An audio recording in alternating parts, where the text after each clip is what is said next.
Hello, and welcome to the next ReeVlog. Yeah, I am currently sitting in the car, waiting for something work-related to occur. So if I have to pause this or whatever, that's what's happening. I've been awake for far too long, so sorry if this is a bit frazzled. And I also talked through some of it, so it might be a bit like slapdash, hidgy-pidgy, hodgy-podgy, tangenty, because I'll be like, oh, and this links to this other thing that I thought of. So, I'm going to start where I started when I was talking to myself, which I'm definitely not doing right now. No, I'm talking to you right now. This is going to be a fitnessy one, but also more. Yes.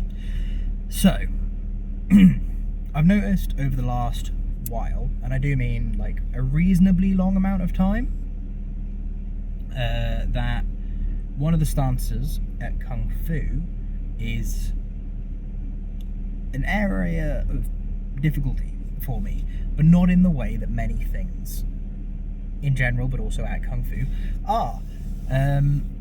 So it's the classic horse stance, Ma Bu, or however it's said in Chinese. It's feet wider than shoulder width apart, toes pointing usually forwards. In ours it's forwards, sometimes they're like outwards somewhat. It's usually like double the shoulder width roughly, and you sit down as if there were a chair, but there is no chair, like a wall sit, but without the wall. And I've had issues in the past with it, and I've slowly been like resolving things, improving, blah blah blah blah blah. But there's one thing that keeps happening that I can't seem to clock why, therefore I'm currently unable to resolve. And that would be my right foot is always slightly behind my left foot. It doesn't matter which method of getting into the stance we use, because we have two, and I now have three methods of getting into the stance. There's one from your feet are together and you just sort of do like a double hop into the stance. There is one where your feet are together, you go into another stance and then into that stance. And then there is yet a third where you are in a wider stance and you narrow down and into that stance. There are also several other less commonly used by us methods that do crop up, and I believe, but I haven't tested just to confirm, that the issue persists with those as well. So the issue is my right foot is slightly behind my left foot, or is it that my left foot is slightly in front of my right foot? I don't know. And I don't know what is causing one of them to either be too far forward or too far back, or some combination of both. Could I just have a bent spine? Who knows? Could one of my joints be slightly long, like tighter than the others, like the socket, say it was my hip, do I have a longer femur on one side that is causing, I guess an impingement might be the right word, I don't know, but it's causing something to stop me from moving in the way that I intend to, so it is not symmetrical. Or could it be like a collapsed arch partially on one of my feet, and that partially collapsed arch is what's causing the movement problem, or a tight tendon, or like some dry fascia? Who knows? Nobody so far. Who have I asked? Nobody so far. But I will, well, I'm asking myself now. And that leads pretty nicely into the next part that I wanted to discuss, which is my ongoing recovery from chronic fatigue and general fitness work, right? So I've had quite a enduring issue with this shoulder. Not quite as long lasting as the issue with this elbow or the issue with this knee, right? It's a more recent development, sort of this year. I think I've had some issues in the past, but like quite a while ago, and I couldn't really, like, it wasn't sustained, it was intermittent. I believe it is most likely work as the primary issue